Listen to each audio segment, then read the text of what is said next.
विश्वानि देव सवितर्दुरितानि परासुव यद्भद्रं तन्न आसुव। ओम श्री परमात्मने नमः। ओम श्री गुरुभ्यो नमः।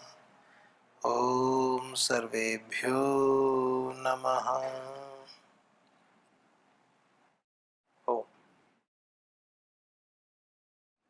वैदिक संस्कृति। वैदिक संस्कृति के इस अंक में हम जैसे ब्रह्मयज्ञ के माध्यम से अपने दिन की शुरुआत करते हैं, उसी क्रम को आगे बढ़ाते हुए अग्निहोत्र के विषय पर चर्चा चल रही है। अग्निहोत्र, जैसे पिछले अंक में भी हमने देखा, अग्निहोत्र से हम देवताओं के लिए भी अपनी विशेष आहुतियां समर्पित करते हैं। देवताओं का मुख कहा गया है अग्नि को।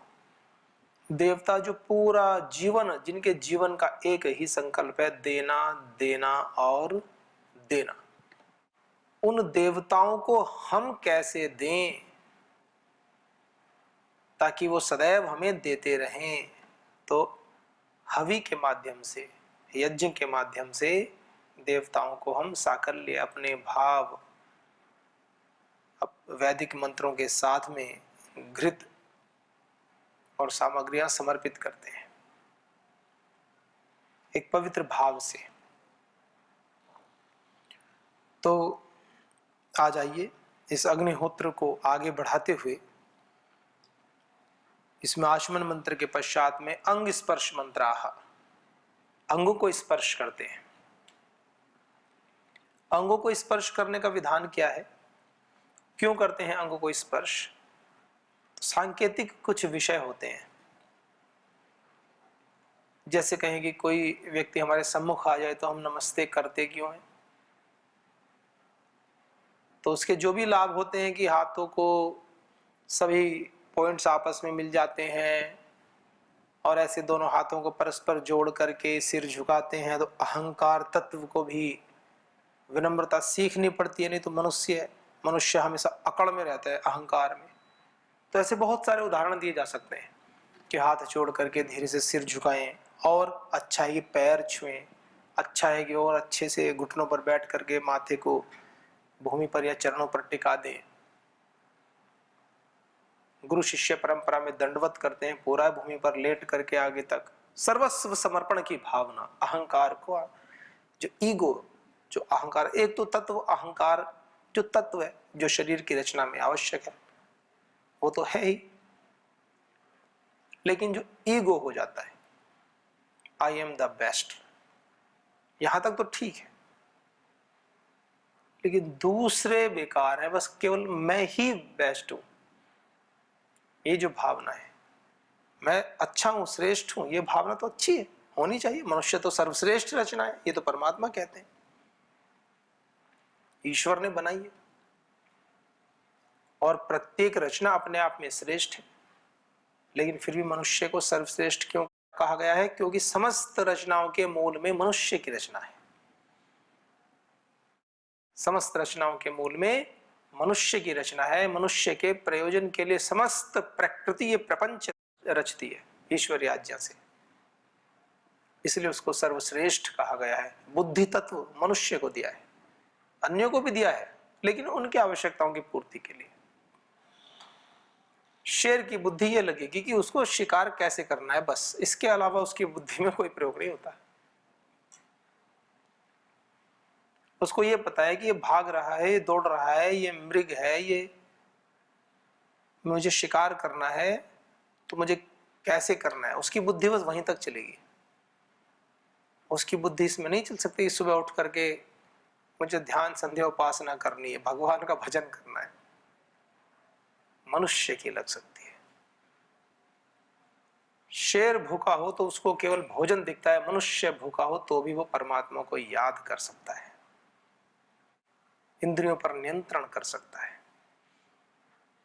कृशकाय ऋषि हुए, ऐसी संज्ञा दी जाती है, कृशकाय ऋषि। जिन्होंने तप से अपने शरीर को कृश कर लिया है, तपा लिया है, दुबले पतले हो गए हैं। इसका मतलब सभी को दुबले पतले हो जाना चाहिए, ऐसा नहीं कह रहे हैं। बलम उपासव का संदेश देता है वेद। अस्मा भवतु नस्तनु, हमारे शरीर वज्र की भांति हो, महाबली हनुमान की भांति हो, शिला पर गिरे तो शिला भी खंड खंड हो जाए, ऐसे शरीर हमारे हो। फिर वहां तो कृष्काय की बात कह दी कि ऋषि कृष्काय ऋषि होते हैं। एक अवस्था होती है, शरीर के समस्त भूतों पर नियंत्रण करके, समस्त इंद्रियों पर नियंत्रण करके जब वो अपनी साधना की पराकाष्ठा में होते हैं, उस अवस्था का नाम। अब शरीर का तो धर्म है, बाहर से कुछ खाएंगे नहीं तो थोड़ी कमजोरी तो आएगी, तो ऐसे। लेकिन वो कमजोरी अन्य दृष्टि से है, शारीरिक बल की दृष्टि से कि भाई जो खाएगा तो अच्छा मोटा ताजा रहेगा, मसल्स बनी रहेंगी, नहीं खाएगा तो मसल्स थोड़ी कमजोर हो जाएंगी, उस दृष्टि से। मानसिक संकल्प या मनोबल की दृष्टि से नहीं। तो ऐसे अपभक्ष, महाभाष्य में आता है अपभक्ष, जो वायु को सेवन करते हैं, वायु के ऊपर जीवित रहते हैं, केवल प्राणायाम के माध्यम से। परम श्रद्धेय श्री स्वामी जी महाराज बताते हैं प्राणायाम का महत्व, वायु का, प्राणों का कितना महत्व है। कैंसर तक की गंभीर बीमारी सभी दूर होती है। कपालभाति प्राणायाम, अनुलोम विलोम प्राणायाम करें, भस्त्रिका प्राणायाम करें, 3-3, 4-4, 5-5 घंटा करें, करते ही रहे जब तक जीना है तो करें। मर रहे हैं वैसे भी, कैंसर हो गया 4th स्टेज है, मरना ही है, तो जब मर ही रहे हैं तो फिर पूरे दिन ही करें ना, फिर घंटा भी क्या लेना है कि 1 घंटा 2 घंटा, जब तक जी रहे करो। लोग 5-5, 6-6, 7-7 दिन में ठीक होते हैं, लाभ होता है। अपभक्ष, जल पर जीवित रहने वाले। वायु भक्ष, अपभक्ष जो जल पर जीवित रहते हैं। वायु भक्ष जो वायु का सेवन करके जीवित रहते हैं। ऐसे ऋषियों की कल्पना, ऐसे ऋषि हैं, उदाहरण दिए महाभाष्य में महर्षि पतंजलि जी ने। तो वायु के ऊपर कितना तप होगा जीवन में उन ऋषियों के। तो ऐसी ऋषियों की हमारी संस्कृति, तो उसमें क्या कहा अंग स्पर्श मंत्र में, बाएं हाथ की अंजलि में जल लेते हैं और दाएं हाथ की मध्यमा और अनामिका 2 उंगलियां, तो मध्यमा और अनामिका से स्पर्श करके और कहते हैं ओम वांगम आस्यस्तु। वांग में शब्द है, लोप हो जाता है, संधि सूत्र है, लोप हो जाता है। ओम वांग में आस्यस्तु, वांग वाणी में, मेरी वाणी में, आस्यस्तु, आस्यस्तु होवे, अच्छा होवे, क्या होवे, ये शक्ति समय हमेशा बनी रहे। मतलब क्या बने, आस्य स्थान को कहते हैं। तो मेरी वाणी में जो स्थान में आप लोग वर्णोच्चारण शिक्षा पढ़ते हैं, उसमें भी आस्य स्थान आता है। आस्य में स्थान, प्रयत्न क्या होते हैं, शब्दों को कैसे बोलते हैं, तो ऐसे कहा। तो इसको कह करके अपनी वाणी में पवित्रता की हम ईश्वर से प्रार्थना करते हैं। हे ईश्वर, मेरी वाणी में पवित्रता बनी रहे, मेरी वाणी में विनम्रता बनी रहे, मेरी वाणी में सत्यता बनी रहे। ना तो सत्यता वाणी में, ना पवित्रता और ना विनम्रता। आप कहेंगे वाणी में विनम्रता है तो सत्यता का अभाव हो जाता है, पवित्रता का अभाव हो जाता है। पवित्रता मतलब वाणी की पवित्रता मतलब जब भी बोले तो खुला करके बोले, ऐसे विचारों में शुद्धता, शब्दों का उच्चारण ठीक ठीक, भाव पवित्र हो, उच्चारण भी पवित्र हो, ऐसे। और क्या हो, जो वाणी की शक्ति है वो हमेशा मेरे मुख में बनी रहे। वांग में आस्य अस्तु, मेरे आस्य में, मेरे स्थान में, उस मुख में जो वाणी की शक्ति है वो हमेशा बनी रहे। आपने देखा होगा बहुत सारे व्यक्ति ऐसे होते हैं, बोलना चाहते हैं लेकिन अपनी बात को कह नहीं पाते। वाणी भी ठीक है, मुंह भी ठीक है, कुछ ऐसे होते हैं वो बोल ही नहीं पाते, थोड़ा अटक अटक करके बोलते हैं, और कुछ ऐसे हैं जो बोल ही नहीं पाते, अटक अटक कर भी नहीं बोल पाते, जिनको कहते हैं कि तो गूंगे हैं, बोल नहीं पा रहे हैं। परमात्मा से प्रार्थना करते हैं कि हे प्रभु वांग में आस्यस्त, मेरी वाणी सदैव मधुर बनी रहे, सदैव स्वस्थ बनी रहे, मेरी वाणी की शक्ति सदैव बनी रहे। वागाम भ्रणी सूक्त है वेद में वाणी को लेकर के, वाणी कैसी हो, कठोर वचन बोलने वाली वाणी न हो, सत्य बोलने वाली हो, और सत्य भी प्रेम के साथ, प्रेम वदा, सत्यम वदा प्रियम वदा, सत्य बोलो और प्रिय बोलो। ये लोग कहते हैं ना समाज में, कुछ लोग समाज में बोलते हैं कि सत्य तो हमेशा कड़वा ही होता है, किसी शास्त्र में नहीं लिखा हुआ, किसी वैदिक शास्त्र में ये बात नहीं आती। ये तो लोग व्यवहारिक विषय, किसी ने साहित्य में ऐसे लिख दिया कुछ, सत्य कड़वा होता है। हमारा ज्ञान है और दूसरे का ज्ञान है जो उसको कड़वा मान रहा है। एक मित्र गलत कार्य कर रहा है, दूसरे मित्र ने आकर के उसको बोला कि भाई गलत कार्य क्यों कर रहे हो, और वो नाराज हो जाए तो उसका दोष है ना, सत्य का दोष थोड़ी है। ये जैसे सामान्य भाषा में बोल देते हैं ना कि मैंने कोई ठेका ले रखा है, तो ऐसे कोई सत्य ने ठेका ले रखा है कि दुष्ट व्यक्ति को भी सत्य प्रिय लगेगा। दुष्ट व्यक्ति को तो सत्य प्रिय क्यों लगेगा, लेकिन अंततः उसके लिए प्रिय है, ये तात्विक बात है। ये है शब्द सत्यम वद प्रियम वद का अर्थ। जो व्यक्ति गलत कार्य कर रहा है उसको सही मार्ग पर लाने के लिए आप सत्य बोल रहे हो। कोई चोर चोरी कर रहा है, आपने पुलिस को बुलाया, उस चोर को पता चल गया कि इन्होंने बोला है पुलिस को आने के लिए, पुलिस पकड़ कर ले गई, तो वो क्या कहेगा? प्रथम दृष्टया क्या कहेगा? वो ये कहेगा तुमने मुझे पुलिस को पकड़ा दिया, झूठ, तुमने गलत काम किया। चोर भी ऐसे बोलेगा कि आपने गलत काम किया। चोर बोलेगा, जो खुद चोरी कर रहा है, गलत काम कर रहा है, वो क्या कहेगा कि तुझे देख लूंगा कि तूने पकड़ा है, तूने, यानी उसको लग रहा है कि इसने गलत किया। उस समय उसको लग रहा है गलत किया। क्यों? वो छोटी मोटी चोरी कर रहा था, पकड़ा गया, पता चल गया, उस पर केस चलेगा, सजा हो जाएगी, और वो यदि थोड़ा भी समझदार हुआ तो आगे से उस कार्य को छोड़ देगा। नहीं तो स्थिति फिर कैसी होती है? वो कहानी सुनी है ना, सुल्ताना डाकू वाली। फांसी की सजा हो गई, डाकू था बड़ा तगड़ा डकैत, फांसी की सच्ची कहानी।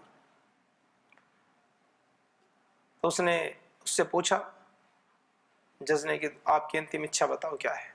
जज ने, जेलर ने, जिसने पूछा, तो उसने कहा मैं अपनी माँ से एक बार मिलना चाहता हूँ। उसकी माँ को बुलाया गया, माँ आई, और जैसे ही माँ से मिला उसने एक जोरदार चांटा अपनी माँ के लगा दिया। सारे देख करके हतप्रभ रह गए। कुछ ने सोचा दिमाग खराब हो गया, फांसी पे जा रहा है तो चकरा गई होगी बुद्धि। उससे पूछा उसकी माँ ने ऐसा क्यों कर रहा है? कहा कि अगर ये चांटा तो पहले दिन मुझे लगा देती जब मैं पास की दुकान से सामान चुरा कर लाया था, यदि जब मैं पहली बार गांव की दुकान से सामान चुरा कर लाया था, ये चांटा तूने मुझे मार दिया होता तो आज मैं फांसी पे नहीं चढ़ रहा होता, मेरी चोरी छूट गई होती उस दिन। ये है सत्य। उस समय तो उसको बड़ा अच्छा लगा होगा कि देखो मैं चोरी करके लाया, माँ ने रख लिया, उसको अच्छा लगा होगा। अगर माँ उसी दिन चांटा मार देती तो वो सत्यम प्रियम, भले उसको उस समय अप्रिय लगता, लेकिन तत्वतः वो उसके लिए प्रिय है। नहीं तो आगे चलकर वो उस समय जो झूठा प्रिय बन रहा था अंत में उसके प्राणों को ले गया, क्योंकि वो सत्य नहीं था, और वो वास्तव में वो घटना प्रिय नहीं थी, वो अप्रिय आचरण है। बच्चे के दोषों को प्रश्रय देना, ये भले ही बच्चों को प्रिय लग रहा हो, लेकिन ये अप्रिय आचरण है। ये समझना है तत्वतः कैसा आचरण है। तो वेद का जो संदेश है वो तत्वतः निर्देश करता है, और व्यावहारिक सत्य का अनुभव से आते ही हैं। अब ऐसा भी नहीं है, यदि सामान्य अभिधा में बात को लें, सीधे शब्दों में किसी को बोलना ही है कोई बात, तो सीधे सीधे कठोर बोलना, प्रेम से बोल दो, समझा दो।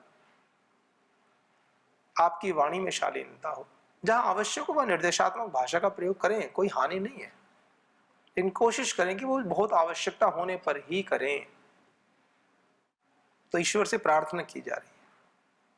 प्रातःकाल उठते ही हम प्रार्थना करते हैं भगवान से वेद मंत्रों के साथ, वांग में हास्य अस्तु, हे प्रभु मेरी वाणी में बल प्रदान करें, शक्ति प्रदान करें। शक्ति भी कैसी, लोक कल्याण की शक्ति प्रदान करें, कि मेरे मुख से निकलने वाली वाणी, मेरे मुख से निकलने वाले जो शब्द हैं वो दूसरों का कल्याण करने वाले हों, उनकी हानि करने वाले न हों, उनको सतपथ पर आगे बढ़ाने वाले हों, बुराइयों से बचाने वाले हों। यदि कोई बुरे कर्म कर रहा है तो मेरी वाणी उसके बुरे कर्मों को छिन्न भिन्न करने वाली हो, ऐसी अबला लाचार वाणी ना हो मेरी। वाणी की सिद्धि देखनी हो तो अपने परम श्रद्धेय श्री गुरुदेव परम श्रद्धेय आचार्य श्री जी को देख लिया करो। उन्होंने बुलाया, सब आ गए। ये वाणी का ही तो प्रभाव है, तप है। नहीं तो कहीं पर व्यक्ति कार्य करते हैं, लेबर आदि का कार्य करते हैं, जॉब करते हैं, 1 घंटा रोक के देखो, उनको बोलोगे 1 घंटा आज एक्स्ट्रा कर लो तो कहेंगे ओवर टाइम दे दो। बड़ी व्यवहारिक बात बता रहा हूँ, सामान्य।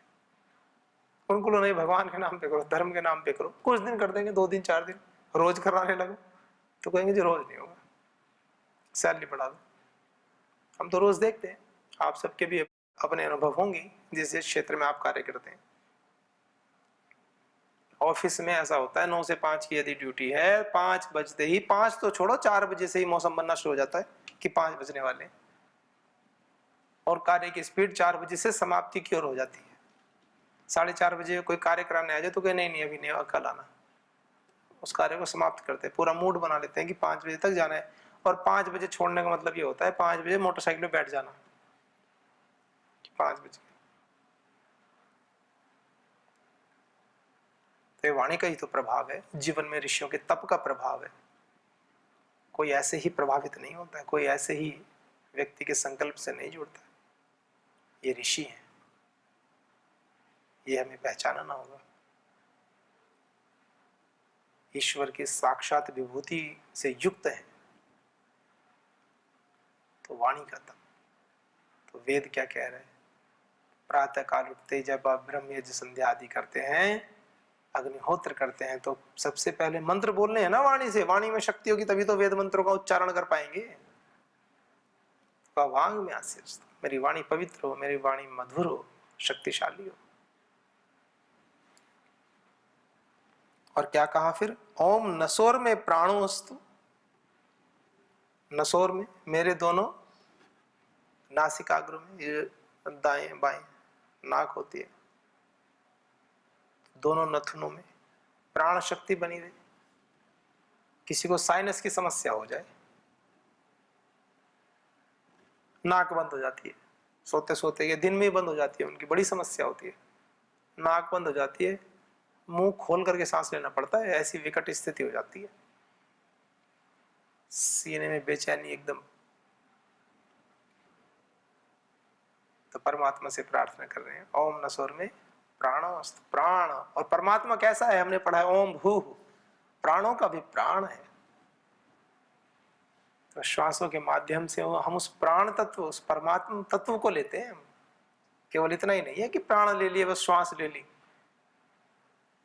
उस परम पिता परमात्मा जो उन प्राणों को भी प्राण बनाने की संज्ञा जो प्रयुक्त हो रही है, उन प्राणों में भी प्राण तत्व का आधान करने वाला कोई तत्व है तो वो परमेश्वर है। तो कहा नसोर में प्राणोस्तु। हम जो श्वास लें, जो प्राण रूप में प्रतिष्ठित हो जाए हमारे शरीर में। और क्या कहा? प्राण शक्ति सदैव बनी रहे। ओम अक्षणोर में चक्षुरस्तु। अक्षणोर में, अक्षणोर आंखों में, 2 आंखों में, अक्षणोर में चक्षुरस्तु, नेत्रों में हमारी दृष्टि बनी रहे। अक्षणोर में, अक्षु आंखों में,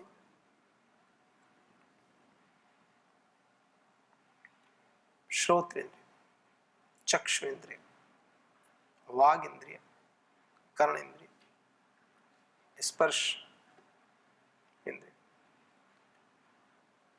अलग अलग इंद्रियों के अलग अलग क्षेत्र हैं। इसमें कहा अक्षणोर में चक्षुरस्तु, मेरी आंखों में दृष्टि बनी रहे। कैसी दृष्टि? चक्षुरस्तु, पवित्र दृष्टि बनी रहे मेरी आंखों में। और ये बड़ा बड़ा सिद्धांत है। हम साधना पथ पर आगे बढ़ रहे हैं और साधकों के लिए तो विशेष निर्देश है। दक्षिण में तो ऐसी परंपराएं हैं, आप कुछ भी अच्छा कार्य करो तो पूरा वेद पाठ, पूरा मंत्र पाठ, अग्निहोत्र भी ना हो, संध्या यज्ञ ना हो, तो भी कोई कार्य करते हैं तो थोड़ा सा लेकर के आचमन करते हैं, ऐसे ऐसे आंख ऊपर लगाते हैं और ऐसे करके फिर भोजन आदि प्रसाद। कोई कार्य करेंगे 10 बार करेंगे तो 10 बार ऐसे करते हैं। मैंने पूछा ऐसे क्यों करते हैं? क्या शुद्धता के लिए करते हैं, संकल्प को याद कर लेते हैं। ऐसे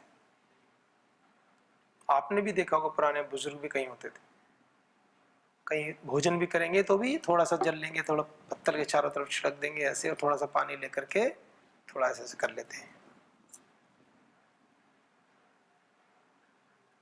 क्यों करते हैं? पवित्रता के लिए। तो क्या कहा? हमारी दृष्टि में पवित्रता। और जिसने दृष्टि को साध लिया, समझे हमारी पांचों इंद्रियों में सबसे ज्यादा सेंसिटिव कोई ऑर्गन है, कोई सेंसेस हैं, कोई इंद्रियां हैं, वो दृश्य। हम जितना सुनते हैं, जितना बोलते हैं, जितना स्पर्श करते हैं, जितना सूंघते हैं, उससे कहीं व्यापक रूप से हम देखते हैं। आप स्वयं चिंतन करें, आप किस इंद्रिय से अधिक प्रयोग करते हैं? पूरे दिन में कितने घंटा सुनेंगे? कुछ घंटा। स्पर्श का कितना अनुभव करेंगे? हवा चल रही, जोर जोर से स्पर्श हो रहे, तब तो स्पर्श का अनुभव होगा। सामान्य से क्या अनुभव होता है? कोई अनुभव नहीं। कहीं बहुत अच्छी सुगंध आ गई या बहुत दुर्गंध आ गई तो अनुभव करते हैं, वाह, यही। लेकिन दृश्य कैसा है? प्रातः काल आंख खोलते हैं और रात्रि पर्यंत दृश्य से कितना ज्ञान होता रहता है। कहीं जा रहे हैं, चुप बैठे हैं शांत, तो भी कभी इधर देख रहे हैं खिड़की से, कहीं ट्रेन में जा रहे हैं, कहीं प्लेन में जा रहे हैं, शांत बैठे हैं, लेकिन आंखों से नीचे देख रहे हैं, पूरी धरती को देख लिया, घर परिवार संसार सारा। ट्रेन में जा रहे हैं, सारे पेड़ जंगल देखते जा रहे हैं। दृश्य, दृश्य को यदि साध लिया तो साधक के लिए पथ अत्यंत सहज हो जाता है। क्या देखें क्या न देखें, इसका निर्णय यदि साधक ने कर लिया एक बात, और देख करके किस पर चिंतन करना है, किसको छोड़ देना है, यह चिंतन साधक ने कर लिया। क्योंकि कुछ दृश्य ऐसे होते हैं कि आप उनको, आपका नियंत्रण नहीं होता है। आप अपने ऊपर तो नियंत्रण कर सकते हैं, पूरे संसार पर नियंत्रण कैसे करेंगे? आप मार्केट में जा रहे हैं, आपकी नजर इधर घूमी, आपने कुछ ऐसा दृश्य देख लिया जो नहीं देखना चाहिए था। कई पोस्टर लगे हुए हैं, कई फिल्मों के, कई कुछ है, कई कुछ है, इतना कचरा मचा पड़ा है, क्या करोगे? इंद्रियों का तो काम है, दृष्टि जाएगी तो दिखेगा, ज्ञान आ जाएगा अंदर। इसीलिए महर्षि दयानंद सरस्वती जी जब विद्या काल में थे, पूज्य गुरु विरजानंद जी जब पढ़ाते थे, तो वो अपने गुरुकुल से घाट पर पानी लेने आते थे, यमुना जी से। कई चक्कर लगाते थे। तो एक व्यक्ति ने पूछ लिया, कोई बात ऐसी पूछ ली, मार्ग में किसी की दुकान पड़ती है, किसी व्यक्ति के विषय में ऐसे, तो कहा कि दयानंद जी से पूछ लो, ये तो रोज जाते हैं। तो उन्होंने कहा कि भगवान, मैं जाता तो रोज हूं, पर मेरी दृष्टि मार्ग के अलावा इधर उधर नहीं होती। जितना आवश्यक है उतना देखते हुए जाता हूँ, इतना ही आता हूँ। मैं गर्दन घुमा करके या मुड़ कर नहीं देखता। रोज जाते थे, कई चक्कर लगाए। दृश्य पर नियंत्रण, छोटी छोटी बातों के ऊपर हमें अत्यंत सजग रहना होगा। साधना करनी है तो छोटी छोटी बातों पर अत्यंत सजगता के साथ विमर्श करना होगा। ये छोटी बात नहीं होती। यहां से अभी बाहर भी जाएंगे निकल करके तो भी 10 बार बिना प्रयोजन के ही देख लेंगे दृश्य को साधो। इसलिए कहा ओम अक्षणोर में चक्षुरस्तु, मेरी आंखों में जो दृश्य शक्ति है वो पवित्र हो, देखने की शक्ति बनी रहे। और कैसे बनी रहे? पवित्रता के साथ बनी रहे। इतने बड़े बड़े अर्थ हैं इन छोटे छोटे मंत्रों के कि बस ऐसी क्या, एक आंख का स्पर्श करते हैं तो ये भाव मन में आ जाने चाहिए कि मेरी आंख पवित्र हो।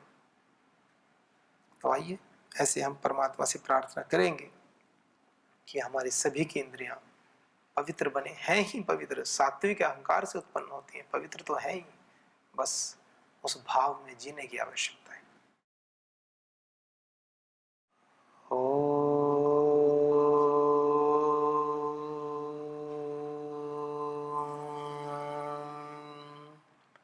शांति शांति शांति। ओम श्री गुरुभ्यो नमः।